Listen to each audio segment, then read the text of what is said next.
Shalom.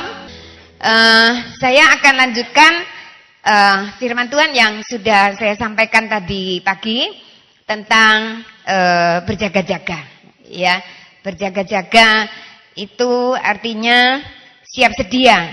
Ya, jadi orang yang siap sedia itu tidak dadakan gitu, tapi butuh waktu. Ya, butuh waktu untuk menyiapkan diri. Dan tadi pagi saya sudah ajak melihat topik di mana orang yang kalau berjaga-jaga itu nomor satu yang harus dijaga itu adalah iman. Karena iman itu dasar dari semuanya. Kita bisa selamat, kita bisa masuk dalam kerajaan surga. Itu karena kita beriman. Ya, kalau kita tidak beriman, biar kita lakukan kebaikan apa saja, itu tidak ada bawa pengaruh apa-apa. Ya, jadi iman kita kepada Tuhan Yesus itu yang sangat penting. Ya, jadi itu sebab ini belum nyala. Ya, udah. Kalau kita imannya arahnya salah, ya biar kita lakukan apa saja, itu tidak ada hasilnya. Tapi kalau arahnya sudah benar, maka itu akan membawa hasil. Ya, jadi arah kita itu harus benar dulu. Arah iman kita itu kepada siapa? Ya, pengenalan kita kepada Tuhan Yesus itu adalah Allah, itu adalah kunci keselamatan. Ya, kalau kita tidak mengetahui siapa itu Yesus, pokoknya ya kakekku, nenekku, ngkongku, makku, kabeh yang gereja, aku yang gereja. Ya, nah itu pengenalan yang tidak jelas. Tapi aku tahu kepada siapa aku percaya. Jadi apapun yang terjadi dalam hidupku ini tidak bakal aku tinggalkan Tuhan. Nah, orang ini mengenal Tuhan. Ya, jadi kita mengenal Tuhan itu bukan hanya kalau ya kalau Tuhan itu kasih berkat ya dia Tuhan. Kalau berkatnya nggak ada ya dia jadi lain. Tidak boleh ya saudara ya. Dia tetap Tuhan, kalau kita tidak dapat apa-apa dia tetap Tuhan. Dia tidak turun kualitas. Dia tidak turun tahta ketika dia tidak melakukan apa yang kita mau. Tuhan itu tidak turun kualitasnya. Kamu sembah tidak sembah dia tetap Tuhan. Ya, kalau kita tidak sembah dia, tidak setia kepada dia, ya kita yang rugi. Ya, bukan Tuhan yang rugi. Ya, dia tetap Tuhan kok. Kamu sembah aku, gak sembah aku tidak akan rugi. Yang rugi kita. Ya, itu sebab jangan mundur dari Tuhan. Jangan kecewa sama Tuhan. Ya, ada orang yang kecewa. Nanti kita akan belajar ya. Tadi pagi belum sempat saya uraikan. Cuma baca ayat itu, Habakuk ya. Kita akan belajar lebih jauh lagi kalau bicara iman. Sebetulnya yang mau dijaga-jaga itu banyak ya. Kalau mau cepet-cepetan itu ya bisa, sret gitu mari kabeh ya. Tapi saya sifatnya nggak suka gitu. Timbang mari kabeh tapi nangkepnya itu dikit-dikit. Mending satu tapi jelas ya. Jadi mesti one by one. Nah, tadi pagi kita sudah ulas beberapa hal di dalam Matius 24. Lalu kita sekarang mau masuk yang di poin yang pertama yang belum saya selesaikan tadi pagi, yaitu kita harus berjaga-jaga di dalam iman kita. Ya. Karena adanya kesukaran, adanya murtad, banyak orang yang murtad, adanya nabi palsu, adanya ajaran-ajaran yang sesat ya. Lalu kasih manusia itu jadi dingin. Ya, adanya kedurhakaan dituliskan di dalam Matius 24 ayat yang ke-13 ya. Kedurhakaan itu di dalam kesudahan yang ke-12 ya. 12 coba dibacakan. Matius 24 ayat 12. Dan karena makin bertambahnya kedurhakaan, maka kasih kebanyakan orang akan menjadi dingin. Ya, kedurhakaan itu dituliskan lawlessness. Law itu hukum, tidak ada hukuman, tidak ada hukum itu ya. Itu Tidak ada hukum. Jadi orang mau lakukan apa saja. Walaupun ada hukum tapi hanya tempelan saja gitu ya. Itu bisa membuat orang itu jadi, loh kok gini bisa putar balik gitu ya. Jadi orang itu jadi dingin. Lihat adanya kesukaran ayat sebelum-sebelumnya ya. Tadi pagi sudah saya uraikan. Ya, itu bisa orang itu jadi mundur. Orang itu jadi tawar hati. Ya. Nah, biarlah kita di akhir zaman seperti ini yang sukar, ya, iman kita itu tetap kokoh, tetap teguh. Apapun yang terjadi, tidak membuat kita menyimpang ke kanan maupun ke kiri. Ya, kita terus jalan aja. Kita taati saja. Kita belum lihat apa-apa dan kita tidak mengerti kenapa itu terjadi. Yang penting aku harus jalan di dalam firman Tuhan. Kalau jalan di dalam firman Tuhan, kita pasti sampai kepada tujuan. Kalau kita keluar dari rel yang sudah Tuhan tunjukkan di dalam firman-Nya, kita keluar, kita pasti sesat. Kita pasti tidak sampai kepada tujuan. Ya, manusia kesuwen Tuhan ini kesuwen ya pakai alternatif aja gitu ya. Manusia kan seringkali nggak sabar ya. Kayak saya ini nggak sabar. Ya, sembarangnya kepingin cepet-cepet ya. Cepet-cepet malah banyak yang ketinggalan, betul enggak ya? Banyak yang keliru. Ya, makanya enggak boleh cepet-cepet, tergesa-gesa. Alkitab mengatakan kalau orang tergesa-gesa itu akan banyak bayar denda ya. Banyak bayar denda. Jadi, wah iki kleri, iku keri, betul enggak ya? Pas ke susu pas enggak bisa sempurna gitu ya. Nah, tapi kalau kita persiapan, ya ada persiapan itu jadinya lebih bagus ya. Jadi semuanya tidak boleh immediately kesusu gitu, cepat-cepat segera. Tapi harus ada persiapan. Dan orang persiapan aja bisa hasilnya kurang baik, apalagi tidak persiapan, betul enggak ya? Jadi kita semua harus siap. Firman Tuhan berulang-ulang kali di dalam Alkitab mengajarkan supaya kita ini berjaga-jaga. Karena kedatangannya itu tiba-tiba. Karena kedatangannya itu seperti pencuri. Ya, pencuri datang itu tidak akan ngomong-ngomong, ini malam aku mau curi, tidak ada. Betul enggak ya? Dia tidak akan ngomong. Tiba-tiba dia datang mencuri. Moro-moro entek kabeh gitu. Ya, Tuhan bukan pencuri, saudara. Tapi kedatangannya itu seperti begitu. Itu sebab kita semua harus siap di dalam iman kita. Ya, iman kita terus harus dijaga. Bagaimana supaya iman kita terus bisa terjaga? Maka kita harus setia berbakti kepada Tuhan. Setia datang berdoa. Ya, nanti poin yang kedua itu berdoa, berjaga-jaga di dalam doa. Yang pertama berjaga-jaga di dalam iman. Nah, kita belajar ya. Ada kalanya kita lihat di zaman ini ya, biar siapa saja orang itu bisa ada titik di mana dia akan jatuh di dalam kelemahannya. Nah, kita sudah belajar tadi pagi dibaca di dalam Habakuk pasal yang kedua. Saudara, Habakuk pasal 1 sih, ayat 2 sampai ayat yang keempat. Di sini kita lihat Habakuk ini, dia adalah nabi yang ngomong-ngomongan sama Tuhan. Ya, kitab ini bukan kitab yang ditujukan kepada bangsa Israel, tapi kitab ini dialog antara Nabi Habakuk sama dengan Allah. Dua orang ini ngomong-ngomongan gitu. Nah, apa yang dibicarakan? Ya, di ayat yang kedua sampai dengan ayat yang keempat. Silakan. Habakuk 1 ayat 2 sampai 4. Keluhan nabi karena ketidaksetiaan. Berapa lama lagi Tuhan aku berteriak tetapi tidak kau dengar.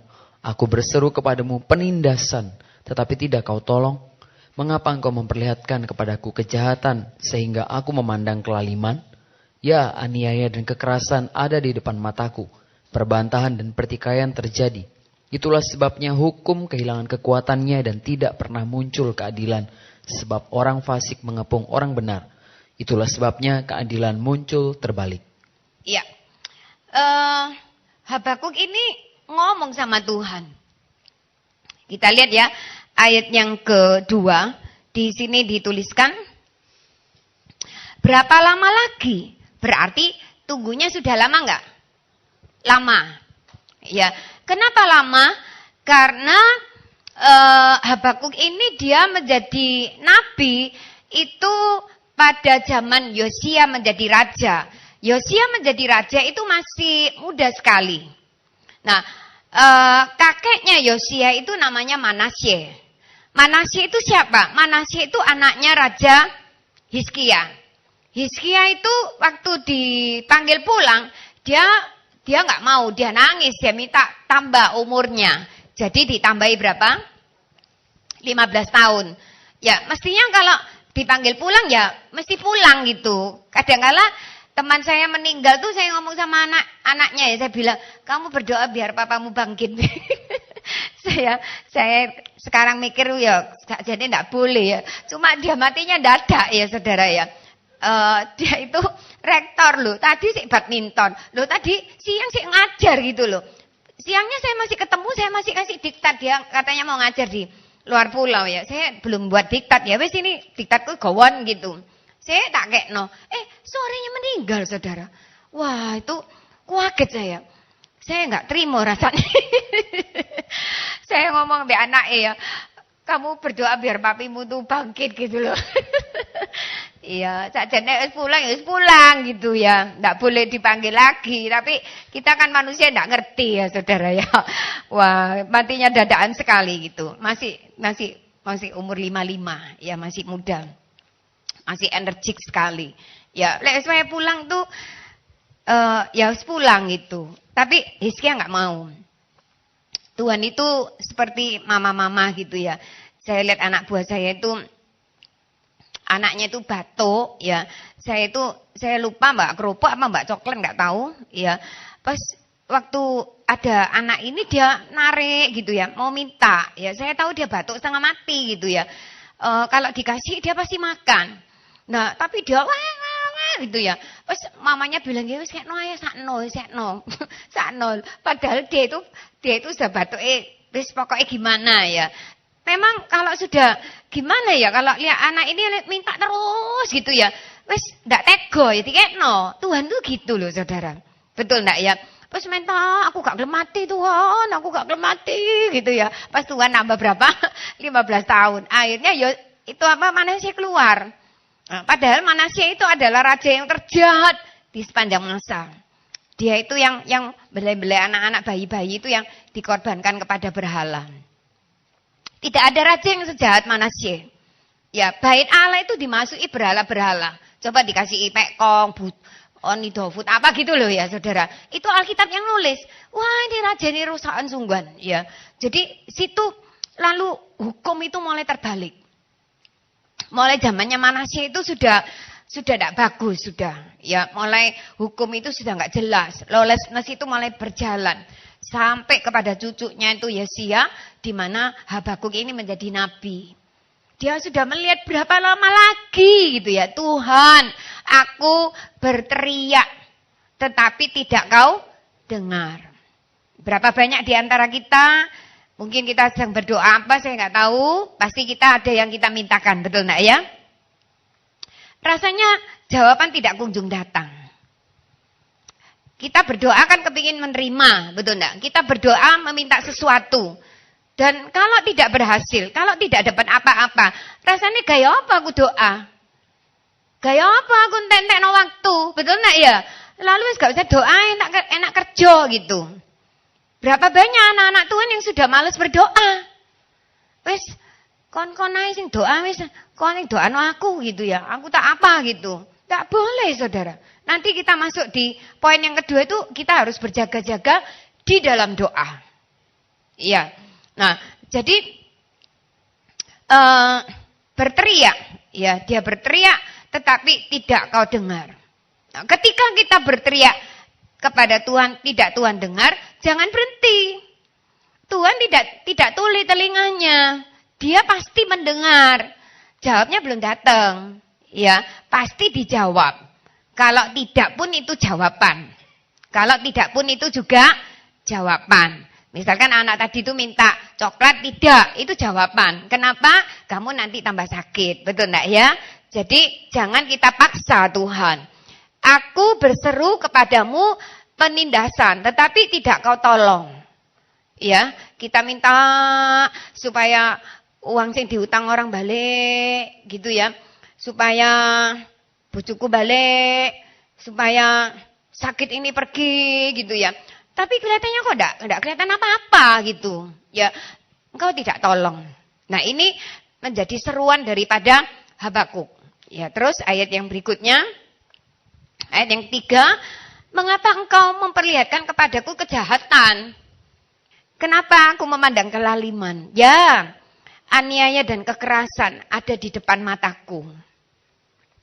Ya, hari-hari ini kan begitu. Kekerasan, wis ngambil duit, sik mateni orang. Ya, itu terjadi di Surabaya juga beberapa minggu yang lalu itu kan di Kapas Kerampung. Itu jumlahnya enggak 50 juta, saudara. Ditulis di koran tuh 50 juta, tapi sebetulnya 250 juta. Ya, mungkin dari dalam sekongkelan keluar, pas tahu hari itu bawain segitu. Lalu yang istrinya bawa, lalu diambil, yang suaminya itu yang menolong. Menolong lalu enggak taunya si perampok itu Mbak Gobang itu tusuk sini. Mati, masih umur 42. Jadi ya masih seger, saudara. Ya umur 42. Yang kemarin yang di Jakarta itu 31, Davidson. Itu kena 300 juta. Sekarang manusia kejam. Tidak hanya ambil uang, orangnya dipateni pisan. Ya uangnya ambilan gitu loh. Orangnya kan dibiarkan gitu ya. Tapi seperti itu, ya. Jadi kita lihat ya aniaya dan kekerasan ada di depan mataku. Perbantahan dan pertikaian terjadi. Ya, itu banyak yang kita sedang saksikan. 4. Ayat yang keempat. Itulah sebabnya hukum kehilangan kekuatannya dan tidak pernah muncul keadilan. Sebab orang fasik mengepung orang benar. Orang fasik itu mengepung orang benar, itulah sebabnya keadilan muncul terbalik. Jadi kelihatannya orang yang benar itu tidak berkutik begitu, yang menang tuh orang yang tidak baik. Nah, itu menjadi keluhan daripada Nabi Habakuk kepada Tuhan. Loh, ini kenapa kok engkau biarkan gitu? Kenapa engkau biarkan? Kok didiam noi? Loh, ini loh jahat-jahat semua ini kok Tuhan ini seolah-olah tidak melakukan apa-apa gitu. Ya nanti jawabannya, nanti dari ayat 5 terus sampai ayat 11 itu Tuhan kasih jawaban. Ya. Nah, sekarang kita lihat berikutnya ya. Saya kenapa munculkan hal ini? Kenapa kok enggak uraikan tentang Nuh ya? Karena ini berbicara juga tentang iman ya, Saudara ya. Kalau melihat seperti begini nih imannya bisa goyang enggak? Bisa. Jadi hal-hal ini bisa menggoyahkan iman dan ini bisa membuat orang kalau enggak beriman ya enggak selamat, Saudara. Jadi iman ini yang penting. Nah, iman ini harus dijaga. Lalu ayat yang berikutnya. Kita lihat ayat yang ke-5. Ayat yang ke-5 sampai dengan ayat yang ke-11. Rodok panjang ya. Habakuk 1 ayat 5 sampai 11. Ya. Penghukuman yang dijalankan oleh orang Kasdim. Lihatlah di antara bangsa-bangsa dan perhatikanlah. Jadilah heran dan tercengang-cengang. Sebab aku melakukan suatu pekerjaan dalam zamanmu yang tidak akan kamu percayai jika diceritakan. Jadi Tuhan itu ngomong sama Habakuk. Tadi Habakuk ngomong sama Tuhan. Tuhan sekarang jawab. Terus?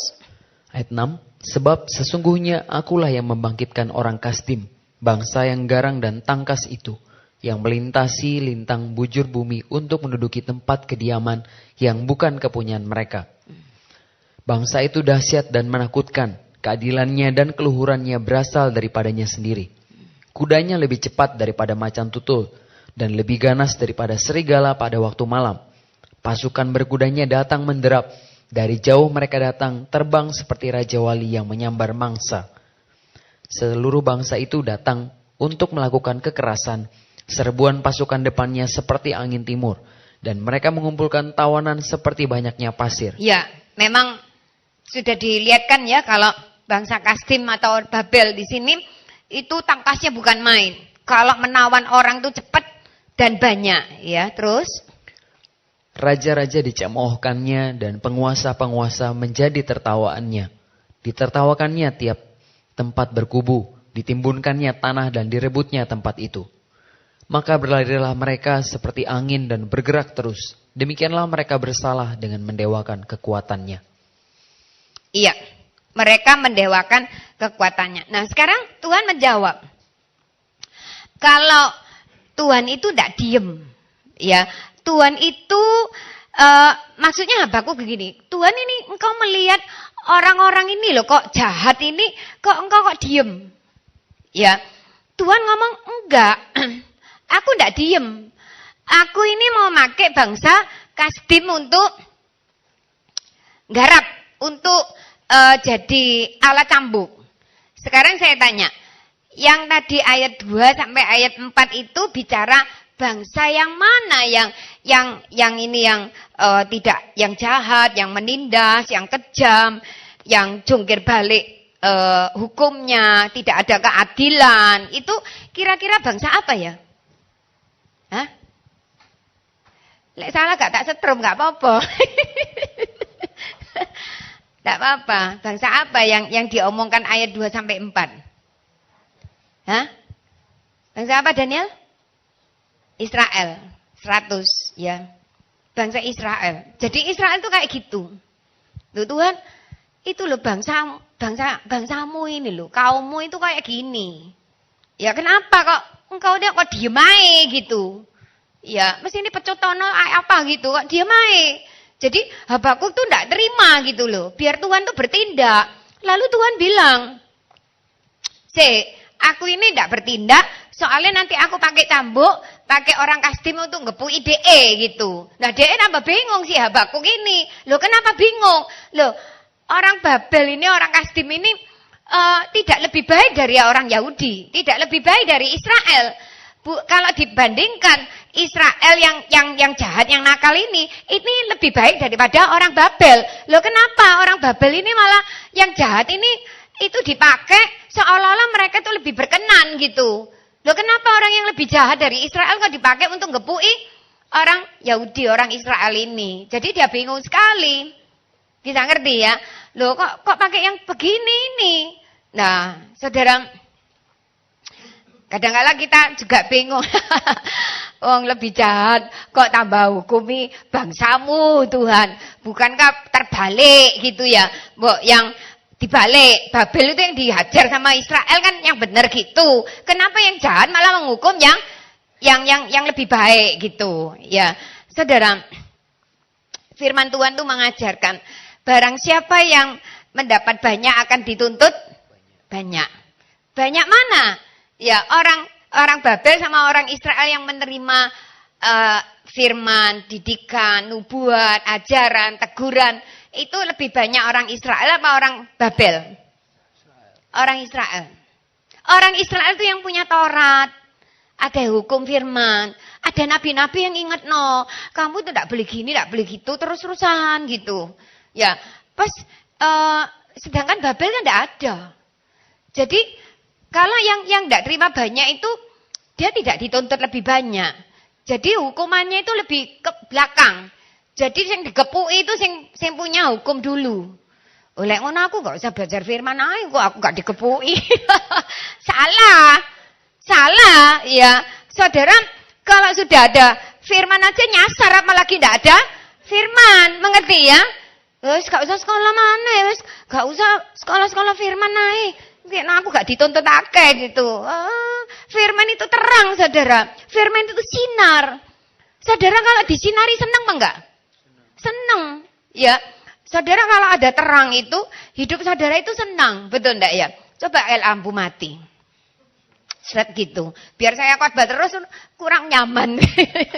Betul enggak ya? Tapi kalau terang aduh seneng gitu. Mangan gak mangan pokoknya seneng. Ada terang, betul enggak ya? Ada firman itu terang. Kita itu diterangi. Orang hidup di dalam terang itu lebih senang. Kalau kita hidup di dalam firman itu jauh lebih indah. Kita itu tahu mana yang harus dilakukan dan tidak. Mana yang membuat kita susah dan mana yang tidak membuat kita susah itu kita bisa tahu. Itu jauh-jauh lebih indah. Begitu kalau saudara lebih mengenal Tuhan. Saudara itu akan lebih nyaman. Saya itu waktu baca sampai pasal 3. Saya itu senang. Ya, siapa Habakuk ini sudah mulai memuji Tuhan. Tadi lah ngomel ae gitu. Apa Tuhan gitu. Tapi sampai belakang itu dia bilang, meski kambing domba tidak ada dalam kandangnya kurungannya, ya, lembu sapi tidak ada di dalam kandangnya, atau pohon anggur tidak berbuah. Tapi aku tetap mau bersorak-sorai. Biar nanti negeriku ini mau dikepung, wis babakno ndak apa-apa. Aku tetap mau bersorak-sorai. Loh, pas kamu kok berubah gitu. Ngerti ya? Ada firman. Kalau ada firman itu, biar ada hal-hal yang tidak menyenangkan itu, kita tetap bisa sukacita loh. Amin ya. Sukacita itu bukan dari kita. Ya, sukacita itu dari Tuhan, dari firman-Nya. Orang kalau sudah diterang itu hatinya senang. Kalau saya dapat pencerahan firman tuh, saya senang banget gitu. Ada terang di situ. Ya, kita kembali. Di sini Tuhan itu pakai bangsa Kasdim itu untuk menghajar. Jadi orang Israel itu dihajar dulu. Nah, bangsa Babel ini belakangan. Kenapa belakangan? Karena memang dia tidak ngerti gitu. Tapi dihukum enggak? Dihukum. Nanti kita lihat ayat-ayat berikutnya itu bangsa Babel ini dihukum. Di ayat yang ke-13, coba dilihat sebentar. Ayat 13. Habakuk 1 ayat 13. Matamu terlalu suci untuk melihat kejahatan, dan engkau tidak dapat memandang kelaliman. Mengapa engkau memandangi orang-orang yang berbuat khianat itu, dan engkau berdiam diri apabila orang fasik menelan orang yang lebih benar dari dia? Orang yang lebih benar itu siapa? Israel. Sekarang kan bisa ngerti ya. Pas kenapa engkau biarkan gitu? Nah, matamu itu terlalu suci. Matanya Tuhan itu suci banget. Makanya jangan kita ini sembarangan berbuat dosa. Matanya Tuhan itu terlalu suci. Terlalu suci gimana? Untuk melihat kejahatan. Kejahatannya siapa? Ya orang Babel, ya orang Israel. Ya, jadi matanya Tuhan itu nggak bisa melihat itu. Jangan mikir gini, wah gak kecekel iku sing nyirami air keras yang apa bukan Anies Baswedan ya. Novel Baswedan ya, pada Baswedan ini. Pokoknya duduk wong edan ae. Jadi anak kok dan gitu lah. Lek Daniel kan bagus ya. Jadi itu belum ketangkep itu orang, betul enggak? Yang nyirami air keras itu loh, Saudara. Ya, saya juga wah ini yang berbuat jahat itu biar ketangkep. Ya, kalau enggak ketangkep yang jahat kan semakin merajalela gitu loh. Makin enggak karuan gitu ya. Jangan lalu Tuhan ini menengahi enggak. Nanti orang jahat itu pasti akan menerima hukumannya kok. Kalau polisi enggak bisa nangkep orang-orang itu, Tuhan tuh bisa nangkep. Ya, ada saja jalannya Tuhan ketemukan orang seperti itu. Karena di atas langit ada langit gitu loh. Ya, ada Tuhan yang mantau siapapun. Ada anggota saya itu ya, mamanya itu dilebokno yang GPS ya. GPS yang tahu di mana itu lebih gitu. GPS ya. Itu lek saya itu Bu, saya itu kalau di mana anakku tahu. Jadi mamanya yang ngendi ku iso melok di handphonenya itu. Ya wis kok pasangno mamaku tak pasangno lek dalam kondisi apa gitu loh. Ya Tuhan itu kayak gitu. Kita itu ndek mana itu Tuhan itu punya GPS. Ya, pas lek polisi ndak bisa nangkep Tuhan itu bisa. Amin. Tidak ada orang yang bisa lari dari hadapan Tuhan. Tidak ada. Allah itu maha tahu, saudara. Ya, kita tidak bisa membatasi kuasanya Dia. Kita ada dimanapun tidak bisa menyembunyikan diri kita. Ya, nah, jadi kita lihat di sini karena hukumannya belum jatuh waktunya pada bangsa Kasdim, orang Babel ini. Jadi waktu itu orang Kasdim ini dipakai Tuhan untuk ngepui orang Israel.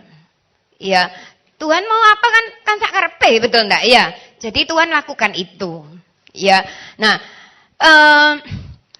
ketika Habakuk ini melihat kenapa semuanya itu jalannya tidak ada keadilan, dia mulai bimbang, betul enggak ya? Dia mulai ragu. Loh, kenapa Allah itu tidak adil? Ayub itu mengalami seperti itu. Ayub itu mengatakan, mengapa orang benar itu menderita? Kayak dia mengatakan, aku ini kan jadi matanya orang buta. Aku ini jadi orang tuanya orang yatim piatu. Aku ini jadi kakinya orang timpang, orang lumpuh. Ya, aku ini sudah lakukan yang benar, yang baik. Loh kenapa penderitaan tuh datang terus bertubi-tubi? Ya, kenapa itu datang pada diriku? Rasanya Allah itu tidak adil. Ya, dia terus ngomong gini. Di Ayub dituliskan, dulu saya pernah ungkapkan banyak sekali. Dia sampai ngomong gini, panggilkan wasit. Panggilkan wasit ya. Wasit ini jadi penengah antara Allah dan aku. Nanti wasit ini ngomong siapa yang benar, ayo ngomong. Yang benar aku apa Allah gitu. Ya, sampai Ayub itu ngomong gitu. Jadi dia merasa dirinya itu tidak ada salahnya. Kenapa penderitaan itu seperti ini gitu loh. Ya, nah, saudara, saya tidak tahu saudara lagi mengalami apa. Rasanya orang sing hidupnya berdosa itu kok tambah makmur. Loh kok tambah enak. Lah aku sing bener-bener kok tambah gak enak gitu ya. Saudara lalu bisa goyah imanmu. Saudara bisa meragukan Allah ini sik mengasihi aku apa enggak? Kenapa itu kok malah makmur, malah enak? Aku ini tambah soro gitu ya. Nah, saudara, biar firman Tuhan itu mengajarkan kita. Tetaplah kita percaya bahwa Allah itu adil. Ya, sampai Tuhan itu ngomong sama Ayub. Ngomong bahwa dia itu punya kedaulatan. Dia itu punya kuasa. Ya, dia itu punya keadilan. Ya, nanti dilihat itu endingnya. Jangan lihat di dalam prosesnya. Ketika Yusuf itu waktu diproses, rasanya Allah itu tidak adil, betul enggak ya? Dia tidak berzina, tidak apa, malah masuk penjara. Ya, rasanya sangat tidak adil. Tapi itu kan proses, saudara. Ketika dia sudah lewati proses dengan tidak banyak melawan, lalu jadi, betul enggak ya? Jadi Perdana Menteri. Saya tanya, Ahok ini lebih terkenal setelah masuk penjara apa sebelum masuk penjara? Nah, makanya masuk penjara. Ya, orang mari masuk penjara terkenal, betul enggak ya? Yang penting ojo korupsi ae gitu ya. Dia lebih terkenal, betul enggak ya? Wah, lelen di mana-mana luar negeri banyak sekali. Ya. PBB masih utus 3 orang ke Indonesia, ngomong itu ditunda, ditangguhkan penahanannya ya, biar Jerman, biar Belanda dan luar negeri semua itu pada membela Ahok. Ya, kalau Ahok enggak dipenjara gak ketok lelene di mana-mana. Ya, di Indonesia wis tak usah ngomong. Di Toronto, di Vancouver, di Sydney, di Perth, ya, di Belanda, dan masih ada bagian dunia yang lain di Taiwan, itu pada menyalakan lilin, saudara. Ya, lalu kelihatan, wih, Ahok ini menyala di mana-mana, betul enggak ya? Jadi di situ lalu sinarnya Tuhan itu kelihatan. Orang benar itu bisa dimuliakan oleh Tuhan. Saudara merasa Tuhan itu tidak adil ya, aku ini kok tidak enak. Jangan, tetaplah setia, saudara. Kalau saudara tetap jujur, tetap taat, saudara terangnya Allah itu menyinari hidupmu. Biar kamu diam aja, tapi ada terang di situ. Loh, orang kalau ada di dalam terang apa enggak dibela Tuhan? Kita enggak tahan waktu diproses. Kita minta kekuatan dari Tuhan. Makanya nanti harus berdoa. Ya. Nah, biar kita belajar. Saya tidak membahas sampai mendetil karena saya memang enggak bawa ke situ karena kita lihat ketika keadilan itu terjadi jungkir balik, saudara jangan jadi tawar hati. Saudara jangan jadi kecewa. Ya, jangan lalu ya di situ nyeleweng aku ya tak seleweng gitu. Oh, jangan. Saudara mulai jalannya nyimpang. Situ nyontek ya aku ya nyontek. Ya, jangan niru. Ya situ nyolong aku ya nyolong.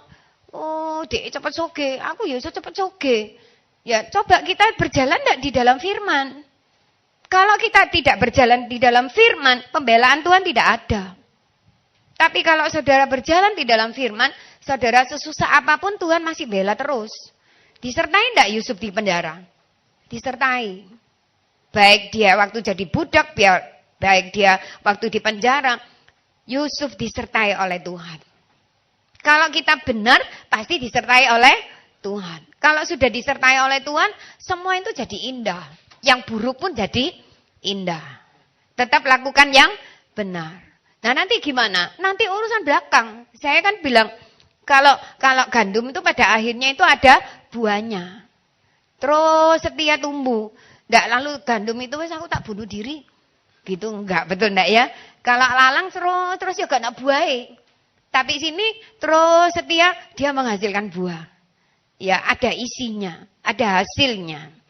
Saudara jangan putus asa, harus sampai akhir. Tadi pagi saya terangkan barang siapa yang bertahan sampai kesudahan. Tidak sampai setengah-setengah, tapi sampai kesudahan. Bukan kemenangan ditentukan di awal. Kemenangan itu ditentukan sampai akhir. Baru itu menang. Kalau saudara sampai seperapat, 3 perapat itu belum bisa dikatakan menang. Saudara mau jadi umat pemenang? Bukan nyanyi tok, saudara. Kayak nyanyi gampang. Harus sampai pemenang. Ya, tahan. Ya orang menahan. Sakit itu ya soro memang. Tapi kalau sudah lewat semua proses itu, indah bukan main. Orang bisa lihat kita ini jadi berkat, betul enggak ya? Orang yang lain mengalami hal yang sama, mosok kan gak iso. Aku iso kayak gini. Aku lewati dan aku mengalami pertolongan Tuhan. Saksi kita itu jadi kuat. Amin ya. Jadi kita jangan ikut-ikutan. Yang buruk itu jangan diikuti. Ahok tidak ikuti gubernur yang sebelumnya. Ya, yang dulu-dulu. Kalau dia mau ikuti, sugih banget itu, betul enggak? Titik-titik sogok. Posisi itu kan sama dengan uang. Tapi dia jujur.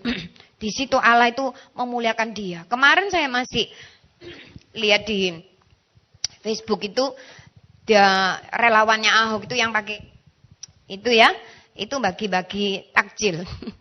Saya tadi sepanjang jalan tuh saya ngomong ambil antok tok kon lek sepeda motoran nggawa kresek ireng ya. Iku soalnya sepanjang jalan itu bagi takjil itu ada 7 8 9 tempat. Kon itu akeh tok sampai di Grand City, di mana itu banyak. Nah, kemarin relawannya itu juga di Jakarta itu bagi takjil ya, enggak tahu mungkin dalam kota itu entah nasi entah kue.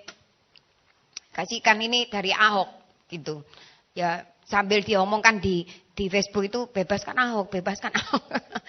Ya, saudara. Loh, Ahok lah gak iso apa-apa di dalam. Betul enggak ya? Kok ada sih pembelaan di luar-luar itu loh. Dikei piro sih? Kan enggak dikasihi, betul enggak ya? Bisa dibela seperti itu. Ya, kita bisa lihat pembelaan Allah. Ya. Nah, biar kita tahu bahwa Allah itu tetap adil. Ya, ketika kita melihat hal-hal yang tidak kita mengerti, saudara, jangan kita terus bertanya. Tuhan itu tidak selalu menjawab pertanyaan kita. Tapi Tuhan ingin supaya sikap kita berubah. Kalau tadi sikapnya kita negatif terhadap Allah, kita harus berubah. Iya, babakno Tuhan memangnya aku kayak gini, pokoknya aku taat pada Tuhan, sikapku tetap sama. Nah itu yang Tuhan inginkan. Kalau sikap kita belum berubah, Tuhan itu terus diteter kita. Terus diteter sampai kita itu sikap kita berubah. Kalau belum berubah terus lama. Tapi kita terus sudah sikapnya benar. Nah sudah berhasil. Tuhan itu ngetes. Ya. Jadi Tuhan ingin supaya seperti Musa itu. Ketika itu ada di Keluaran pasal yang ke-32. Tuhan bilang gini, wis bangsa iki tak entekno wis aku akan bangun bangsamu aja. Ya, orang-orang ini tegar tengkuk dan sebagainya. Wah, wis bojai gitu ya. Wis kamu aja, aku akan bangunkan bangsa dari keturunanmu. Lek saudara gimana? Ya ketapaan. Ya, saudara, dia bilang wis ngene Tuhan, aku iki hapusen ae. Hapusen namaku gitu loh. Ya, dia naik lagi toh, dia naik lagi ke Bukit Sinai kan, tadinya 40 hari, naik lagi 40 hari saudara. Memang enak, saya belum pernah ke Bukit Sinai saudara, Pak Sam sudah pergi ya? Belum, ke Bukit Sinai itu katanya tinggi banget saudara, tinggi banget mana jalannya sempit, lalu naiknya ke Bukit Sinai itu pakai apa? Pakai onta. Ya, saya belum ada kesempatan aja. Ya, naik onta itu lah gede ya saudara ya. Onta itu lek jalan tuh megal-megal gitu loh saudara. Megal, kan godok rep-repane betul. Aduh, kanan jurang, kiri jurang. Mari uno mau ke Bukit Sinai saudara. Jadi megal-megal, itu betul-betul penyerahan kepada Tuhan. Aku berserah. Ya, menurut mereka yang pergi itu loh, wis peteng-peteng tuh sudah naik saudara. Rasanya itu sudah di pinggir jurang gitu ya. DE itu kok ya enak, megal-megal terus gitu. Besar sekali. Tapi ya tutup ya saudara ya. Ya berarti besok-besok kalau ke sana itu ya dipikir ping 10 gitu ya. Oh, jurang kok ya DE gak kalau jungkir kabeh. Sauntane jegur pisan ya saudara ya. Ya, saudara.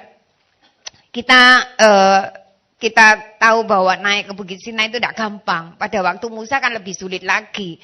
Ya, dia naik itu ngapain? Ya, dia naik itu minta ampun sama Tuhan untuk bangsanya, untuk umatnya. Tuhan ampun ono. Biar Tuhan pulihkan bangsa ini. Saudara, itu yang dinantikan Tuhan. Lalu dia ngomong gini, Tuhan, engkau tidak ingat dah. Engkau sudah janji sama Abraham. Ya, bahwa nanti keturunannya itu akan banyak seperti pasir dan ini. Engkau yang janji. Mana itu kan janjinya. Loh, Tuhan itu ingin supaya kita itu ingat janjinya loh, saudara. Jadi, wah, lihat Musa ini bagus. Ingat janji. Ya. Dan Tuhan tuh lihat, oh, kamu tadinya kan egois, betul enggak ya? Kamu egois. Sekarang sudah berubah. Ya. Namaku aja dihapus. Nah, itu sikap-sikap yang Tuhan inginkan dari Musa. Dan itu yang Tuhan suka. Nah, waktu kita diproses ini kan Tuhan ingin memunculkan karakter yang baik. Ya, nabi palsu itu punya karunia. Tapi karunia kan pemberian. Tapi kalau karakter itu timbul dari orang-orang yang hidupnya benar itu nabi benar. Orang kalau tidak punya karakter, pintar ngomong tapi kehidupannya tidak sesuai, itu tidak punya karakter, saudara. Ya, biar kita belajar bahwa Allah itu tetap take control. Allah itu memegang peran dalam segala hal. Ya, nah untuk bicara Allah itu memang seumur hidup tidak selesai. Ya, tapi percayalah bahwa Allah itu matanya terlalu suci. Ya, Allah tidak suka pada orang-orang yang membanggakan akan kekuatannya sendiri. Orang Babel itu kan gitu. Ya, oh aku bisa ngerampok, aku bisa berbuat jahat, aku bisa apa? Entenono nanti. Tunggu aja. Nanti kalau waktunya sudah tiba, bangsa Babel itu diambrukno. Bangsa Babel itu kuat sekali.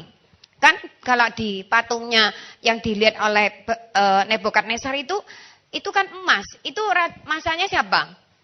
Babel. Setelah Babel turun kan jadi perak. Perak itu negeri Medi Persia. Turun lagi jadi perak lalu tembaga. Itu turun lagi itu negara Yunani. Turun lagi nanti negara Romawi. Ya. Jadi kualitas yang paling bagus itu yang emas itu, yang waktu zamannya Babel. Tapi juga rontok. Tidak ada yang tidak bisa dirontokkan Tuhan. Ya, tidak ada yang terlalu lemah yang Tuhan tidak bisa kuatkan. Ya, Tuhan bisa menguatkan siapa aja. Biar saudara jangan lalu begitu merendahkan diri. Waduh, aku ini tidak pantas apa. Tuhan itu bisa melayakkan kita. Dia bisa meninggikan kita dengan caranya yang ajaib. Amin ya. Ketika di Mazmur pasal 73 di situ dikatakan, ya aku hampir tergelincir, aku hampir kepleset. Ya melihat orang fasik itu makmur, hari-harinya gemuk, sukacita selamanya. Orang-orang pada datang karena ada air. Di situ mereka mendapatkan sesuatu. Ya, karena orang kaya kan bisa bagi-bagi, saudara. Ya, seperti Setnov itu. Setnov itu yang nanya fun aja siapa itu Setnov. Ya. Setnov itu duit akeh. Ya, kalau kamu kawin kayak kunci Daniel. Kunci mobil. Anakmu kawin tak kayak kunci rumah. Loh, masih uang dari Freeport apa segala, ya babakno pokoknya dia kan wis tau kayak aku mobil, betul ndak ya? Kamu ndak akan ngomong dia jelek. Wong dikei mobil, aja akeh omongi kon gitu. Betul ndak ya? Jadi Kita lihat di sini kalau Allah itu adil kok, ya. Jadi Allah itu tidak akan diam terus, tidak akan. Seperti Habakuk ngomong itu tidak akan diam. Ya, Allah itu terus bekerja dan turuti Tuhan aja, Dia itu baik. Ya, kita masuk poin berikutnya. Waktunya sudah hampir, saya kejar aja. Poin yang berikutnya adalah kita harus berdoa. Coba kita lihat Lukas 21 ayat 36. Lukas 21 ayat 36. Lukas 21 ayat 36. Berjaga-jagalah senantiasa sambil berdoa, supaya kamu beroleh kekuatan untuk luput dari semua yang akan terjadi itu, dan supaya kamu tahan berdiri di hadapan Anak Manusia. Iya, berjaga-jaga. Berjaga-jaga senantiasa sambil berdoa. Ya, Tuhan mengajarkan kita berjaga-jaga senantiasa juga harus berdoa. Bukan menengahi ke gereja tok. Harus membangun komunikasi dengan Tuhan di dalam doa. Supaya kamu beroleh apa? Kekuatan. Orang yang suka berdoa itu memperoleh apa? Kekuatan. Orang yang berhubungan dengan Tuhan itu berdoa itu berbicara bersekutu dengan Tuhan. Orang kalau bersekutu dengan Tuhan, orang itu akan pasti kuat. Kalau kita ini jarang dengar firman, jarang berdoa, kita pasti kering dan lemah. Coba lihat Kristen yang jarang doa, yang jarang baca firman, yang dengar firman. Orang itu kelihatannya kuat di luar, dalamnya dia rapuh. Ya, biar orangnya bungkring, tapi suka berdoa. Oh, kuatnya bukan main. Betul enggak ya? Orangnya suka berdoa. Amin ya. Biar kita berjaga-jaga di dalam doa supaya kamu kuat.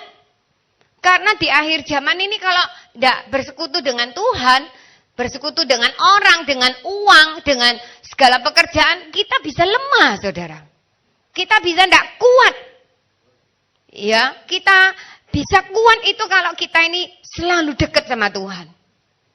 Kita sekarang disibukkan dengan pekerjaan. Kita disibukkan segala aktivitas. Tapi kita tidak sibuk di dalam doa. Biar kita suka datang berdoa.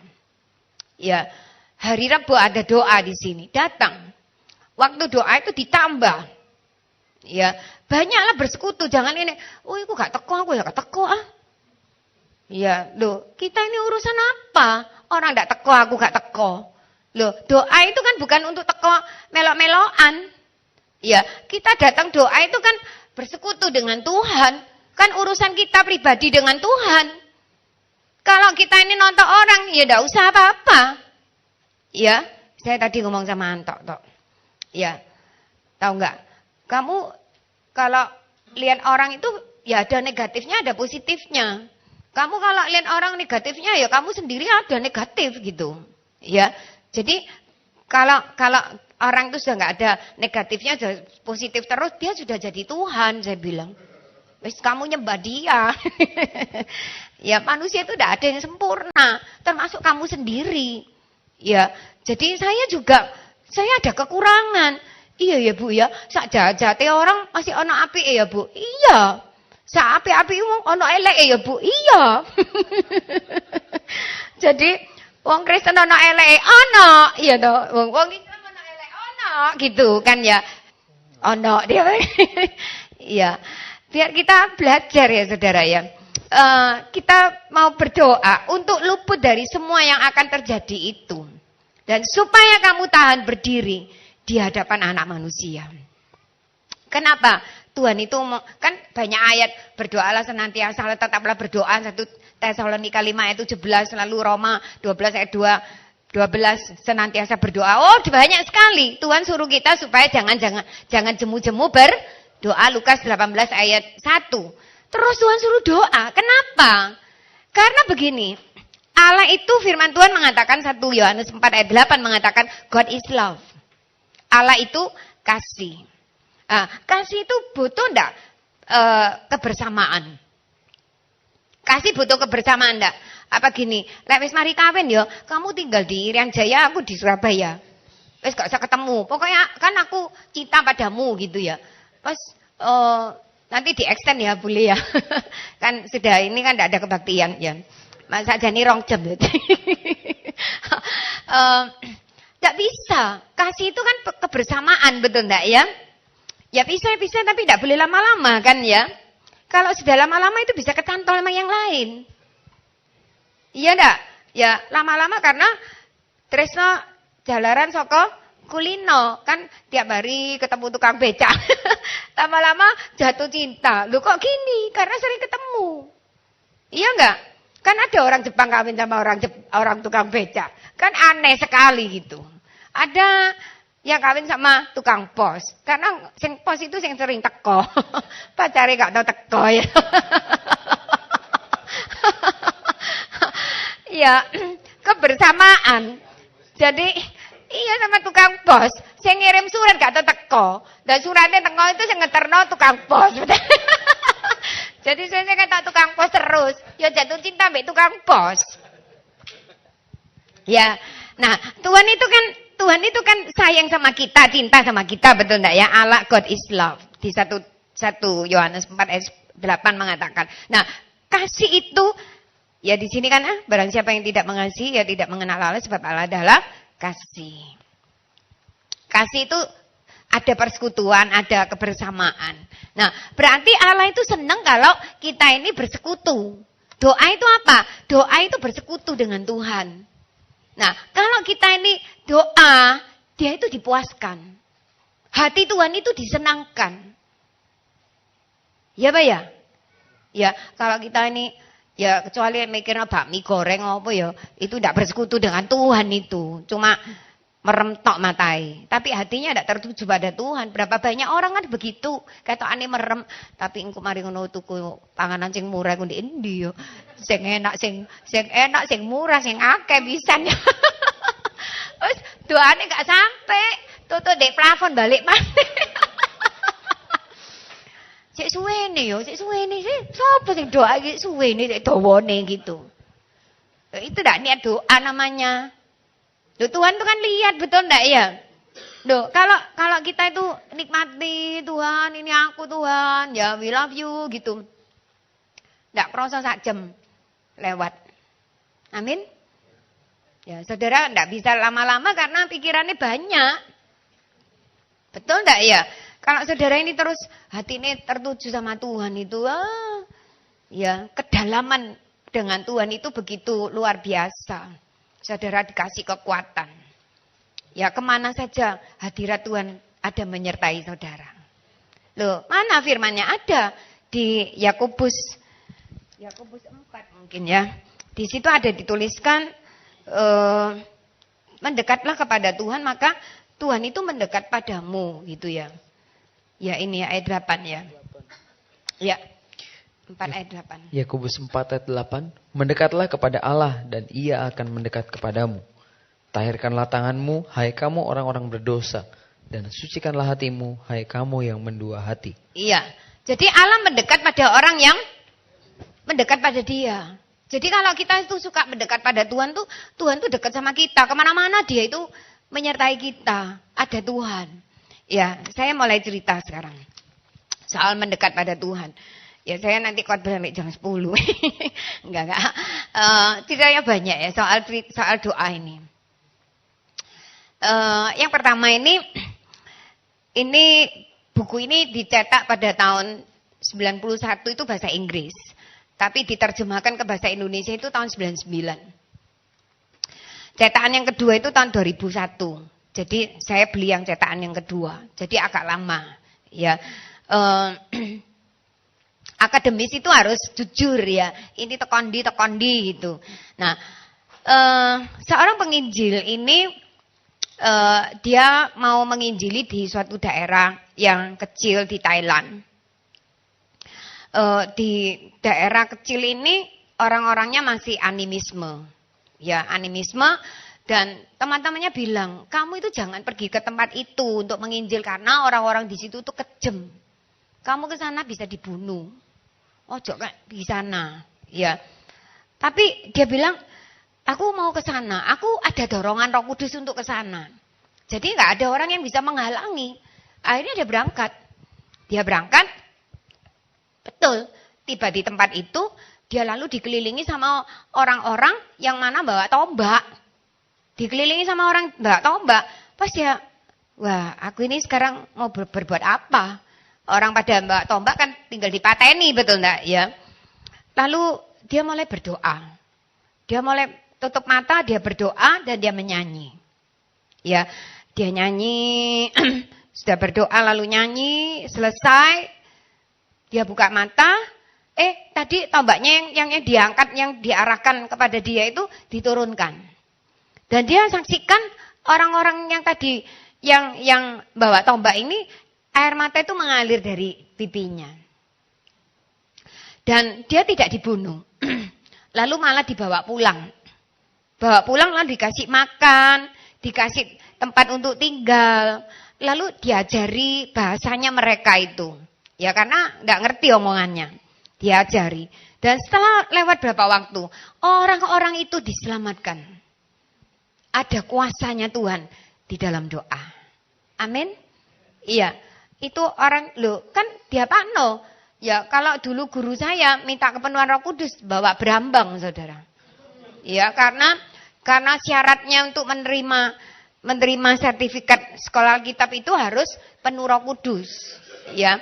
Nah, zamannya Om Ishak itu kalau penuh Roh Kudus itu dicancangi. Nah, misalkan Wahyu penuh Roh Kudus, gitu ya. Lalu ini dia bawa tali putih itu diikat. Nah, ini sudah penuh Roh Kudus, nanti kalau lulus boleh dikasih ijazah. Oh, ini belum. Ijazahnya ditahan. Nah, semua kan kepingin dapat ijazah, betul enggak ya? Jadi 10 hari, ya baru-baru ini kan minta kepenuhan Roh Kudus, saudara. Wah, luar biasa. Ya, ada gereja yang terus minta kepenuhan Roh Kudus itu sampai pendetanya itu pakai bahasa Inggris. Luar biasa ya. Sampai istrinya itu bahasa Mandarin. Padahal mereka itu orang Manado, orang pribumi, tapi bahasa Mandarin. Luar biasa. Ya, yang laki itu gak iso bahasa Inggris. Ya, kok eman saya enggak di situ. Jadi saya tak terjemah. Ya, bisa begitu. Luar biasa. Lah, guru saya ini dia cerita, ya. Saya itu lihat teman-teman kok pada wis dicantangi, aku gak entuk-entuk. Wes carane apa ya? Supaya aku ini bisa kayak mereka, bisa nangis-nangis gitu, bawa berambang, saudara. Ya, karena kan mesti diperiksa, situ periksa gitu, dia ngintip kalau sudah deket berambang itu dilap. Dilap, mau ndak mau nangis terpaksa. Ya, jadi nangis itu bukan karena dari Roh Kudus, tapi dari berambang. Iya, saudara ya. Jadi, itu nangis bujukan namanya. Ya, saking kepingin seperti itu. Nah, saudara, jangan seperti itu. Ya, kita datang kepada Tuhan itu honest saja. Ya, datang kepada Tuhan itu membawa hati. Jangan cuma kelihatannya tutup mata, kelihatannya orangnya di sini, tapi hatinya tidak di Tuhan. Doa itu hatinya harus tertuju kepada Tuhan. Dan di situ Tuhan dipuaskan. Satu lagi, ya contohnya itu pada tahun 1958. Saudara belum lahir. Ya. Itu Coyonggi itu, dia itu datang ke sebuah daerah yang mana di tempat itu dia mau bangun gereja.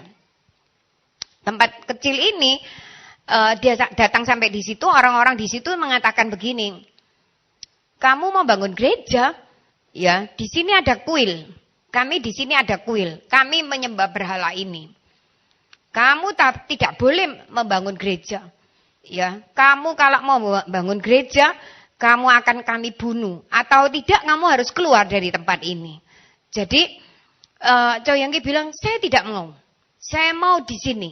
Ya, hari-harinya Coyonggi itu terus KKR, ngomong tentang Allah, tentang Tuhan, yang Maha Kuasa, menyembuhkan, dan sebagainya.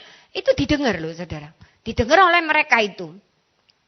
Orang-orang yang pengikutnya menyembah berhala itu. Lalu mereka bilang gini, kamu hari-harinya itu ngomong kalau Allahmu tuh hebat, kamu bilang Allahmu bisa menyembuhkan. Sekarang di sini ya, di dekat desa ini ada seorang ibu dan anaknya itu sudah tidak bisa jalan 7 tahun.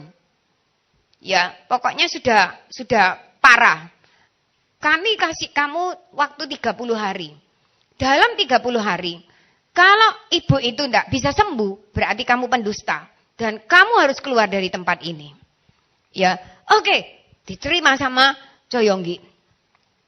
Saudara, lalu Coyonggi ini datangi ibu yang lumpuh, tidak bisa jalan 7 tahun itu berserta anaknya yang masih kecil, saudara. Dia lihat, wah rumahnya bau sekali ya, tidak pernah dibersihin gitu.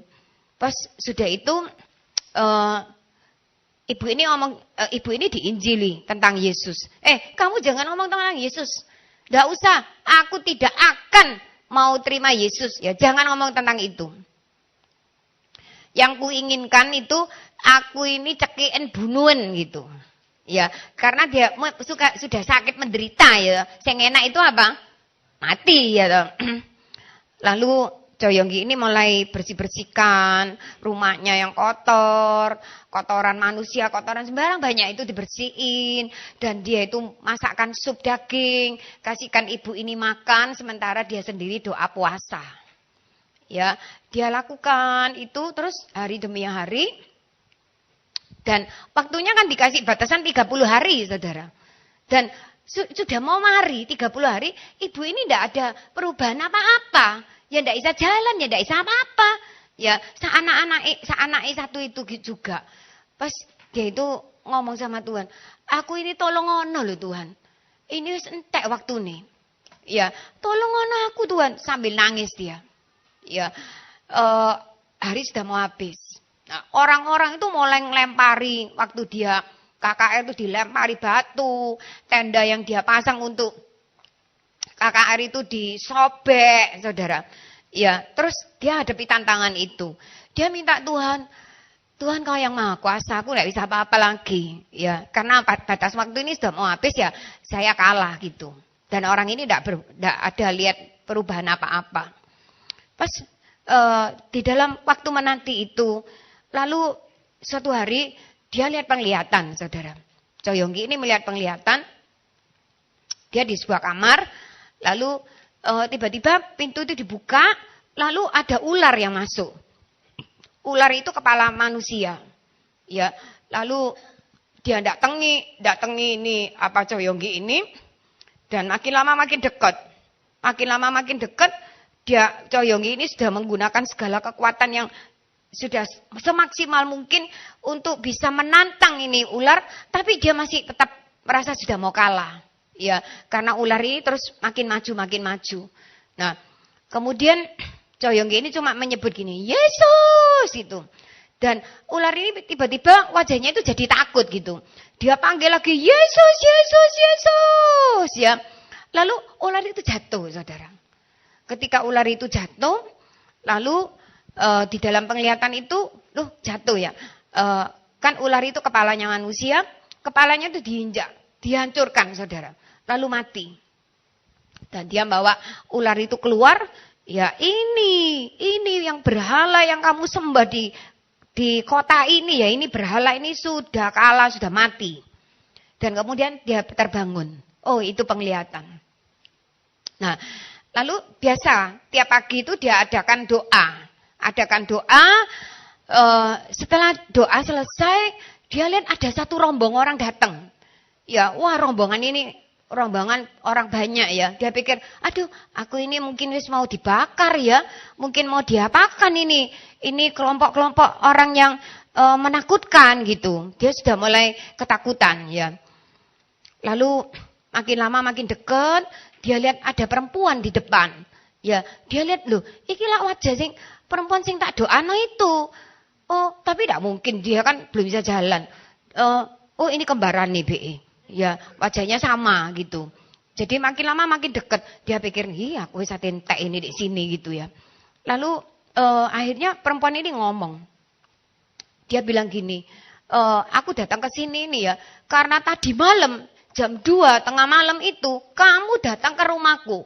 kamu datang di halaman rumahku lalu ngomong gini, "Hei bangun, hei kamu jalan," gitu. Nah, waktu itu aku ini kesakitan. Tapi ada sesuatu kekuatan tuh masuk dalam tubuhku. Lalu aku bisa bangun. Anakku ya bisa bangun, lalu aku bisa jalan, lalu aku bisa lari, aku sembuh gitu ya. Nah, saudara, jadi dia pagi itu datang memberikan kesaksian bahwa dia sudah sembuh. Ya, ternyata kan Coyonggi enggak datang situ. Ya, tapi Allah datang di situ. Allah menjamai dia. Dan akhirnya ya penduduk kota itu melihat bahwa ada Allah yang disembah oleh Coyonggi itu luar biasa. Ya, lalu gereja bisa dibangun di situ, ya. Dan pada saat itu sekitar 5.000 orang itu dimenangkan. Amin ya. Ada kuasa di dalam doa. Ya, ada hadirat Tuhan, ada urapan Tuhan, penyertaan Tuhan itu datang waktu kita doa. Berapa banyak orang yang tidak suka doa? Ya, sukalah berdoa karena kita bersekutu dengan Tuhan. Ya, dia senang kalau kita menyembah Dia, hati kita tertuju pada Dia, Tuhan itu dipuaskan. Ketika Tuhan dipuaskan, ya banyak mujizat terjadi. Ya, tekunlah. Kalau kita belum melihat mujizat tahun ini, tahun besok belum, terus berdoa. Terus kita tekun. Jalan yang benar, jalan menurut firman Tuhan. Kita pasti melihat pembelaan Tuhan.